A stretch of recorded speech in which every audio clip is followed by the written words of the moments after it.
दीडशे दीडशे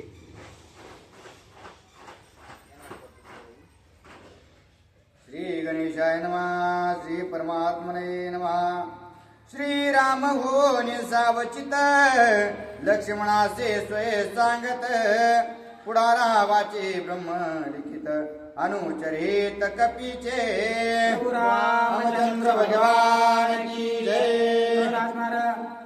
जे हनुमान जे आहेत त्यांचा असणारा जे काही कृत्य त्यांनी असणाऱ्या लंकेमध्ये जाऊन केलेलं आहे त्याचं ब्रह्मपत्र असणारं जे ब्रह्मदेवांनी दिलेलं आहे त्याचं वाचन असणारं त्या ठिकाणी लक्ष्मणजी करू लागलेले आहेत आणि प्रभू रामचंद्र त्या ठिकाणी एकाग्र चित्ताने ऐकू लागलेले आहेत। कशा प्रकारे इंद्रजिताची फजिती असणारी हनुमानजीने केलेली आहे हा सर्व इत्यंभूत माहिती असणारी कालच्या अध्यायाच्या ठिकाणी आपण ऐकलेली आहे। आता असणारी पुढील कथा लवकरात लवकर लक्ष्मणा तू वाच असं असणारं प्रभू रामचंद्र लक्ष्मणजीला सांगत आहेत। राक्षस दातांची याराशी पाडून या रणभूमीशी पुढे काय केले लंकेशी ते मज पासी परिसवी। हे लक्ष्मणा लवकर असणार मला सांग कशा प्रकारे राक्षसांना मार देण्याचं कार्य केलेलं आहे, कशा प्रकारे त्यांचे तोंड फोडले आहेत, कशा प्रकारे असणार त्या ठिकाणी हनुमानाने ख्याती केलेली आहे मला लवकर सांग असं प्रभू रामचंद्र लक्ष्मणजीला बोलतात। ऐकोने श्रीरामाची गोष्टी सुग्रीवासे आल्हाद पोटी हर्षल्या वानरांच्या कोटी कथा कसवटे ऐकावया। आता प्रभू रामचंद्रांना हनुमानजी बद्दल एवढं प्रेम त्यांची असणारी कथा ऐकण्यासाठी एवढं प्रेम बघून सर्व वानरांना आनंद वाटलेला आहे आणि सर्वजण मोठ्या उत्साहाने हर्ष आनंद करू लागलेले आहेत। वानरांच्या निज कोडे सभा बैचले परवडे हनुमंताची प्रताप प्रौढे हाती आवडे ऐकावया। सर्व वानर असणारा एकाग्र चित्तानं हनुमानजीचं कौतुक हनुमानजीने केलेलं कौशल्य ऐकण्यासाठी असणारं एकाग्र चित्तानं सर्व वानर सेना बसलेली आहे। हनुमंताची प्रताप कीर्ती वाचिता लक्ष्मणा परम प्रीती अनुलक्षणे श्रीराम मूर्ती पत्र प्रयोग ते वाचित। आता असणारा जो लक्ष्मणजी आहेत ते सुद्धा असणारं ते जे ब्रह्मपत्र आहे हनुमानजीची ख्याती ऐकण्यासाठी असणारं तेवढाच आनंद त्यांना सुद्धा वाटू लागलेला आहे। सर्वजण असणारं त्या ठिकाणी आनंदाने हनुमानजीने केलेलं कार्य या ठिकाणी वाचू ऐकू लागलेले आहेत। जाडून इंद्रजिताचा पादाडा करुणी सैन्याचा नितोडा काढून कपी पुच्छाचा वेडा हनुमान गाढा बैसला।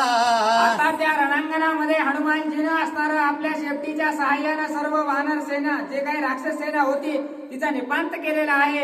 इंद्रजिताला सुद्धा मोठा गर्व होता त्याचा सुद्धा गर्व हरण त्या ठिकाणी हनुमानजीने केलेला आहे आणि शांत असणाऱ्या रणांगणामध्ये बसलेले आहेत। पुढते करावया रण कोण कोण धाडी रावण त्यांचे करावया निर्धळण सावधान बैसला।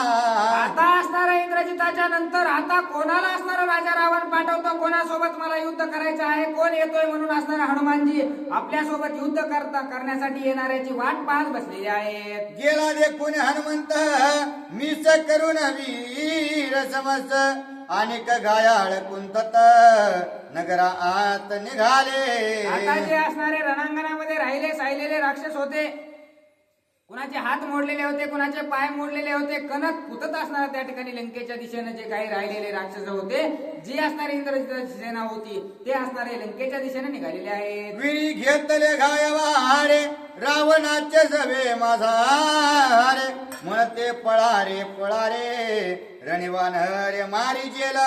आणि जे असणारे त्या ठिकाणी हातपाय मोडलेले होते, लंगडे लुळे झालेले होते ते राजा रावणाच्या सभेत असणारा परपटत गेलेले आहेत आणि पळा पटकन पळा या ठिकाणी त्या वानरानं सर्वांचा घात केला म्हणून मोठमोठ्यानं राजा रावणाच्या सभेमध्ये बोंबलू लागलेले आहे। रावण बापुडे ते किती युद्ध नाटोपे मारुती सेनाने सैन्य नेले भस्मांते करेल शांती लंकेची। अरे ते वानर काही साधन आहे, राजा रावण त्याच्या समोर असणारा एखाद्या चिलटासारखा आहे।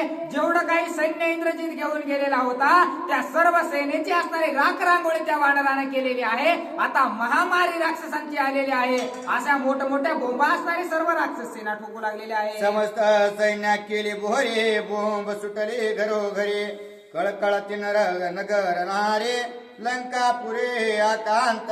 सर्व लंकेमध्ये सर्व राक्षसांचा घात असणारा हनुमानजीनं केलेला आहे. ज्याच्या ज्याच्या घरचा असणारा राक्षस मेलेला आहे. प्रत्येकाच्या घरी मोठमोठ्याने असणारे त्याचे लेकरं बाळा बाया पोरं असणारे रडू लागलेले आहेत. समरी रावणाचे थोरे चोरोनिया परणारे केले राक्षसांची गोरे महामारे वानरे. आपला राजाच असणारा या ठिकाणी कपटी दुराचारी अशा प्रकारचा आहे. त्यानं जर त्या प्रभू रामचंद्राची सीता माता चोरून आणली नसती तर अशी महामारी आपल्या लंकेवर आली नसती. आपल्या राजामुळेच आपल्या रावणामुळेच असणारा आपल्याला त्रास भोगावा लागत आहे असं सर्व राक्षसगण बोलू लागलेले आहे. रणे रावण मरता लंका लोक स्वस्त होता करविले इंद्रजिताच्या घाता रणे हनुमंता खवळोनी.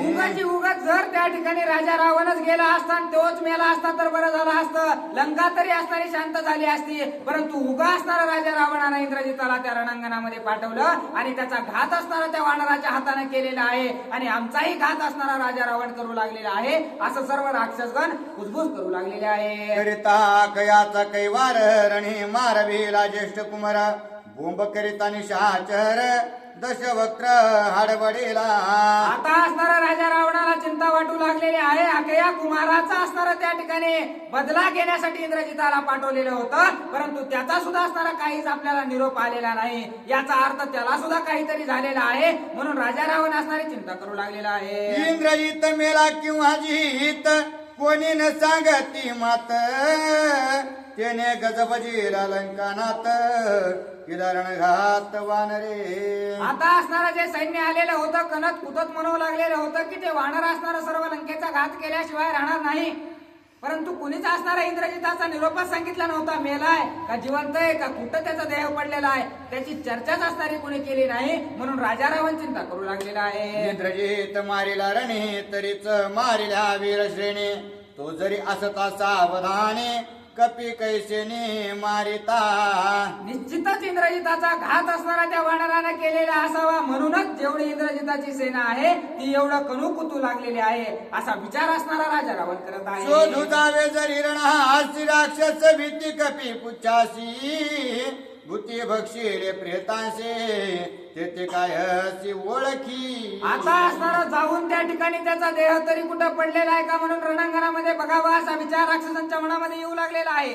परंतु जर त्या ठिकाणी आपण ते प्रेत पाहण्यासाठी जरी गेलो तरी आपला घात केल्याशिवाय असणारा ते राहणार नाही असा विचार करू लागलेले आहेत. रणे निमाला ज्येष्ठ सुत रावण मुखे धूळ घालित दाहे मुखे शंक करीत आक्रंद ताती दुःखे. आता असणारा 10 तोंडानं राजा रावण मोठमोठ्यानं रडू लागलेला आहे. दुःखे गडबड आलोळे केस सुटले मोकळे अश्रू श्रवते विषदी डोळे पिटे कपाळे आती दुःखे. आता राजा रावणाला वाटू लागलेला आहे की आपल्या इंद्रजिताचा सुद्धा घात त्या वानरानं केला म्हणून दोन्ही हातानं आपलं कपाळ पिटू लागलेला आहे आणि 10 तोंडानं मोठमोठ्या ढसा असणारा राजा रावण रडू लागलेला आहे. इंद्रजिताचा केला घात रणी नाटोपे हनुमंत वानरे न चले पुरुषार्थ लंकानाथ अति दुःखी. अतिशय दुःख असणारा राजा रावणाला होऊ लागलेला आहे की एका वानराने एवढा अनर्थ माझ्या लंकेमध्ये केलेला आहे. माझा जो अकया असणारा मुलगा होता त्याचा सुद्धा वध केलेला आहे आणि इंद्रजित ज्याच्या जीवावर असणारा मी आतापर्यंत समाधानानं राहत होतो त्याचा सुद्धा वध त्यानं केलेला आहे. आता ते वानर कुणाला आटपत नाही म्हणून असणारा राजा रावण दुःख करत आहे. ब्रह्मयाने सांगितले मज पाशी गळा बांधून वानरासे इंद्रजित आणेल तुझ पासे असत्य त्याचे केवी आले. पण असं जर म्हणावं की जर इंद्रजित मेलाय तर ब्रह्मदेवाने मला असणारा त्या ठिकाणी भविष्यवाणी सांगितली होती की तो जो वानर आहे त्या वानराला असणारा इंद्रजित गळ्याला बांधून लंकेमध्ये घेऊन येईल. मग ब्रह्मदेवाने सांगितलेलं भविष्य खोटं कसं असू शकतं असा विचार असणारा राजा रावण करत आहे. पाचारोणी चतुरान त्याशी पुषे दशानन इंद्रजिताने कपी बांधून ते तू वचन करी सत्य. आता ब्रह्मदेवाला बोलवून घेतलेलं आहे आणि ब्रह्मदेवाला राजा रावण म्हणू लागलेला आहे की तुम्ही असताना मला सांगितलं होतं की माझा जो मुलगा इंद्रजित आहे तो त्या वानराला गळ्याला बांधून असणारा लंकेमध्ये घेऊन येईल. तुम्ही जे असणारा बोललेला आहात तुम्ही जे भविष्य सांगितलेलं आहे ते भविष्य मला सत्य करून दाखवा अशा प्रकारची विनंती ब्रह्मदेवांची राजा रावण करत आहे. आम्ही तव तुझे संतते तुझे वरदे दाटुगे क्षिती मज भेटवी पुत्र संतते चरण तदर्थी वंदिले. आता असणारे ब्रह्मदेवाचे पाय राजा रावणाला धरलेले आहेत आणि म्हणू लागलेले आहेत की आम्ही असणारे तुमचेच नातू पंतू आहोत, त्यामुळं असणारं मला माझ्या लेकराची भेट घालून असणारं तुम्ही द्या, अशा प्रकारची विनंती अशा प्रकारे गयावया त्या ठिकाणी ब्रह्मदेवांच्या समोर असणारा राजा रावण करत आहे. इंद्रजिताच्या निज वृत्तांत तुझे नेना नवे गाता, करे तो कपी राक्षस गाता, त्याशी सर्वतान वंचवे. आता असणारा माझा जो इंद्रजित आहे त्याचं असणारं रक्षण करण्याचं काम किंवा त्याला या ठिकाणी आणण्याचं काम तुम्ही करा, अशा प्रकारची विनंती ब्रह्मदेवांची असणारा राजा रावण करत आहे. मीच जाऊन अशोक वना इंद्रजिताची विवंचना, समूळ जाणो निमना मग दशानना सांगेन. आता ब्रह्मदेव विचार करू लागलेले आहेत की इंद्रजिताचं काय झालंय हे मी त्या असणारं ज्या ठिकाणी रणांगण झालेलं आहे, ज्या ठिकाणी युद्ध हनुमानजीचं आणि इंद्रजिताचं झालेलं आहे, तिथं जातो आणि काय हाल हवाल इंद्रजिताचे आहेत ते सर्व पाहतो आणि राजा रावणाला येऊन सांगतो, अशा प्रकारे असणारा ब्रह्मदेव राजा रावणाला बोलतात. इंद्रजित मेला किंवा चित्त ग्लाने पुसे लंकानाथ, वानरे गांजेला अत्यद्भुत आहे तू गुप्त म्हणे ब्रह्मा. आता ब्रह्मदेवाने राजा रावणाला सांगितलेलं आहे की इंद्रजित जो आहे त्याला असणारा त्या ठिकाणी मेलेला तो नाही, परंतु गुप्त रीतीने असणारा त्या ठिकाणी त्या अशोकवनामध्ये राहिलेला आहे, अशा प्रकारचा वृत्तांत असणारा ब्रह्मदेव त्या ठिकाणी असणारा राजा रावणाला सांगतात. ऐसे सांगून लंकापती वना आला प्रजापती, ब्रह्मदेव खोने मारुते घातले क्षिते लोटांगण. अशा प्रकारे राजा रावणासोबत संवाद करून असणारा ब्रह्मदेव त्या ठिकाणी रणांगणामध्ये गेलेले आहेत. रणांगणामध्ये हनुमानजीच्या समोर गेल्या लगेच असणारा हनुमानजीनं दुरूनच ब्रह्मदेवांना पाहिल्याबरोबर दर्शन घेतलेलं आहे. कपे पुसे ब्रह्म या प्रते, ऐशी आवडी आहे चित्ते, तू कोणी रावणाची शक्ती करावी ख्याती लंकेशी. आता असणारा त्या ठिकाणी ब्रह्मदेवांना हनुमानजी म्हणू लागलेले आहेत की ब्रह्मदेवा, माझ्या मनामध्ये एक इच्छा आहे की राजा रावणामध्ये शक्तीच किती ती असणारे, मी आता लंकेमध्ये आलोय ना, आता त्याची ताकद असणारे मी पाहतो आणि त्याची जेवढी शक्ती आहे ना ती शक्ती असणारे क्षीण करून त्याचा अपमान करून असणारे या ठिकाणावरून मला जायचंय, अशा प्रकारे ब्रह्मदेवांना असणारे त्या ठिकाणी मारुतीराया बोलतात.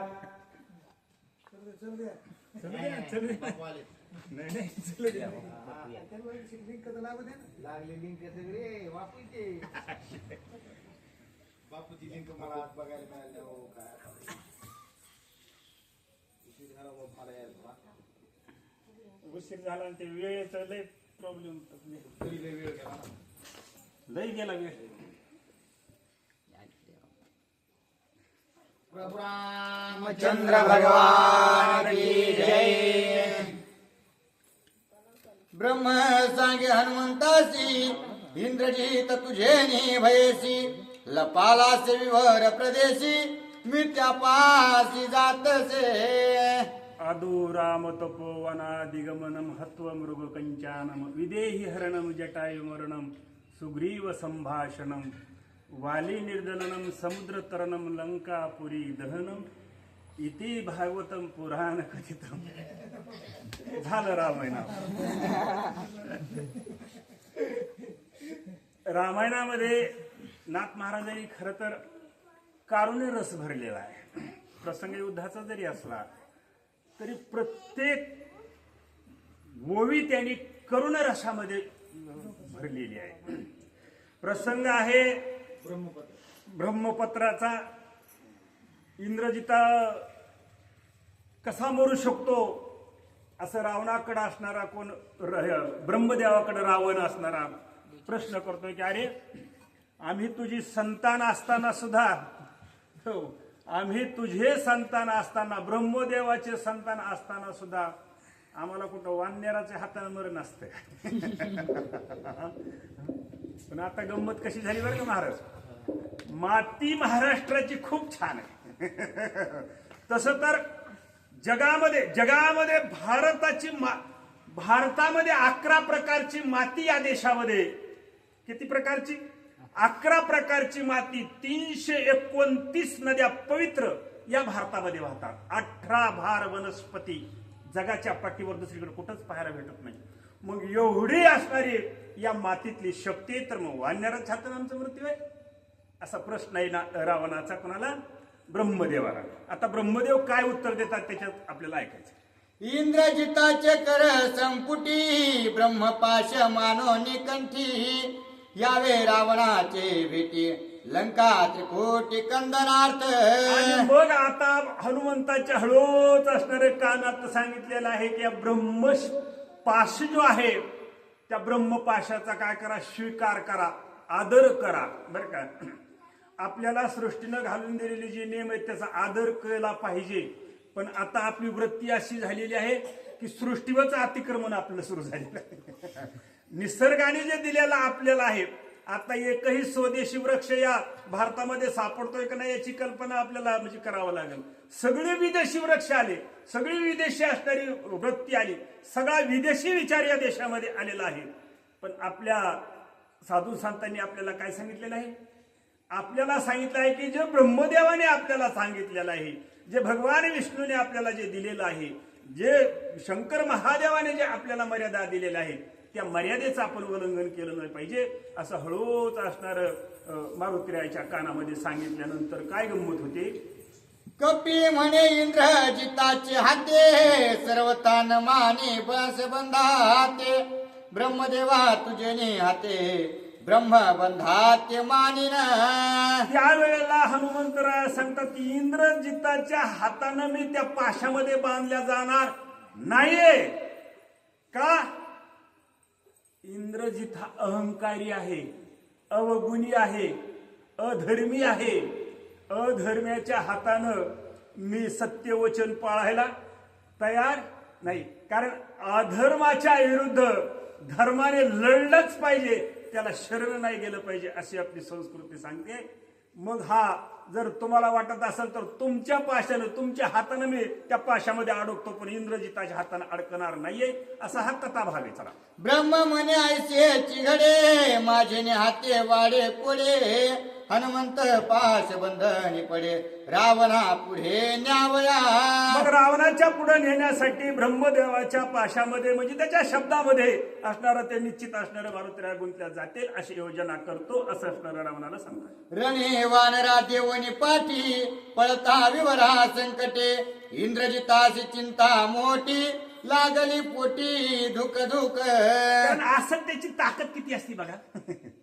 वानराच्या भेन असणारा इंद्राला जिंकणारा इंद्रजित कुठं लपला?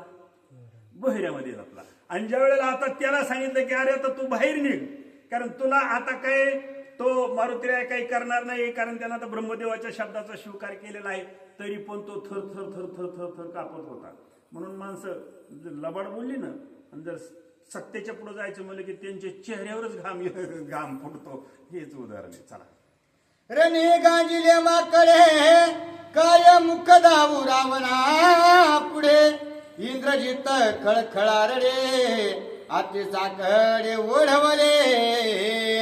वानराने आपली फजिती केली. एवढा वीर स्वतःला समजणारा, राक्षस वंशामध्ये आपला जन्म झालेला, एवढा वीर समजणारा, इंद्रजिताला परास्त करणारा इंद्रजित ज्या वेळेला वानरांच्या असणाऱ्याकडून पराजित होतो त्यावेळेला नाथ महाराज त्याची अवस्था सांगतात. डोळ्यावाट घळ घळ घळ घळ घळ घळ पाणी यायला लागलेला आहे इंद्रजिताच्या. खूप असणारा, स्वतःच्या असणारा वीर स्त्रीवर असणारा तो उदास झालेला इंद्रजित रडू लागलेला आहे. रणी मज येते मरण तरी पावतो कृत कल्याण वाचल्याचे फळ कोण काळे वधन ती लोकी. नाथ महाराजांनी रामायणामध्ये खूप सुंदर ओव्या अशा बसवलेल्या आहेत. कारण इंद्रजित आता संकल्प करतो की मी ह्या युद्धामध्ये जर मेलो तर बरं झालं असतं. कारण युद्धकांडामध्ये नाथ महाराजांनी एक ओवी लिहिलेली आहे की मोक्ष सुखाची परवडी रण नदी वाहे पुराडी सर्वस्व त्यागोनी घाली जो उडी तयाची जोडी तो जाय. कारण रणांगणाच्या ठिकाणी जर मृत्यू आला तर माणूस काय करतो? मोक्षाला प्राप्त होतो, मोक्ष प्राप्त होतो. बाकीचा अठ्ठास काही करायची आवश्यकता भासत नाही. इंद्रजित म्हणतो युद्धामध्ये मी मेलोच असतो तर बरं झालं असतं. इंद्रजित नावाची हे ख्याती ती लोकी माझी कीर्ती कीर्ती त्याची झाली अपकीर्ते रणे मार होती ना टोपे. काय असतंय बघा, काळ असतो. काळ प्रत्येकाला वेळ देतो. बोलणं लक्षात घेते ना तुझ्या? प्रत्येकाचा काळ असतो आणि प्रत्येकाला काळ असणारा काय देतो? वेळ देतो. जिथपर्यंत असणारे काळाने त्याला वेळ दिलेली आहे तिथपर्यंत काही करा त्याचं यशस्वी होत चालत असत. इंद्राला असणारे इंद्रजिताने इंद्राला जिंकलं का होता? त्याला काळाने त्याला वेळ दिलेली होती बर का. मात्र आता काळाने वेळ संपली, काळानं दिलेली, आणि काळाने दिलेली वेळ ज्या वेळेला संपली त्यावेळेला वानराच्या हातानं पराभव झाला. त्याच्यामुळं आपल्या जीवनामध्ये येणारा काळ आणि त्याची काय वेळ आहे ही लक्षात घेतली पाहिजे. म्हणून त्याला सहज म्हणतात संधीचं सोनं करता, संधीचं सोनं करता. एक काळ असा होता, म्हणजे मी गंमत म्हणून काही गोष्ट सांगत असतो. आपली चप्पल नाही, चप्पल एक वेळेस पांडुरंगावर रुसली बरं का. म्हणजे भांडण सुरू झालं. अहो म्हणली काय आता तुम्ही माझी दशा लावली, एक माझाही काळ होता. कोण म्हटली? पायातली चप्पल. एक माझाही काळ होता, 14 वर्ष सोन्याच्या सिंहासनावर माझी पूजा होत होती. रामाच्या पायातल्या पादुकाची किती वर्ष? चप्पल म्हणली माझी 14 वर्ष पूजा होत होती सोन्याच्या सिंहासनावर. तुझ्या काळामध्ये मला दरवाजात सोडलं जातं. का सांगतोय? एक काळ होता, तसं इंद्रजिताचा एक काळ होता, देवप्रास्त होत होते. पण आता काळाची वेळ संपली, आता मात्र चालणार नाहीये. म्हणून आता मला मरण आलं असतं तरीही बरं झालं असतं. इतका उद्विग्न झालेला इंद्रजित पुढं काय आता निर्णय स्वीकारतो? कपी केवळ पाले खाईर आम्ही निधडे महावीर रणीन जिंकवे वानर लज्जा तोर मज आता हे जे माझी. कृत्य आहे लज्जास्पद आहे. आता जीवन जगणं लज्जास्पद आहे. पाल खाणाऱ्या वानराने आम्हाला जिंकावं आणि आम्ही ते जगावं, आता याच्यात काही मजा नाही असं इंद्रजिताला वाटतंय. काळे वदन लज्जानुवृत्ती मरण नये मज वरदोक्ती इंद्रजिता पळता चिंतावरती तव ब्रह्मोक्ती आठवली. आता इंद्रजित चिंतेत आहे, कारण मरण तर येत नाही. कारण इंद्रजिताचं मरण यांच्या हातात नव्हतं. कारण इंद्रजिताचं मरण कोणाच्या हातात होतं? इंद्रजिताचं मरण होतं. इंद्रजिताचे जाणून मरण उपवासी होता माझा लक्ष्मण. 14 वर्ष याने कळू दिले नाही, 14 वर्ष याने कळू दिले नाही. लक्ष्मणा रे सावध होई, लक्ष्मणा रे सावध होई. बंधू प्रेमाला विसरलो नाही, विसरलो नाही, विसरलो नाही. लक्ष्मणा रे सावध होई. धनुष्यबाण घेऊन हाती गेलो होतो मृगयाच्या पाठी. म्हणून माझ्यावर रुसलास काही, लक्ष्मणा रे सावध होई. एका जनार्दनी राम करी चिंता, पाचारा हो नळ निळ जांबुवंता. पाठीराख्या हनुमंता धावून येई, लक्ष्मणा रे सावध होय. अवस्था इंद्रजिताची मरणही येत नाही, कारण त्याच्या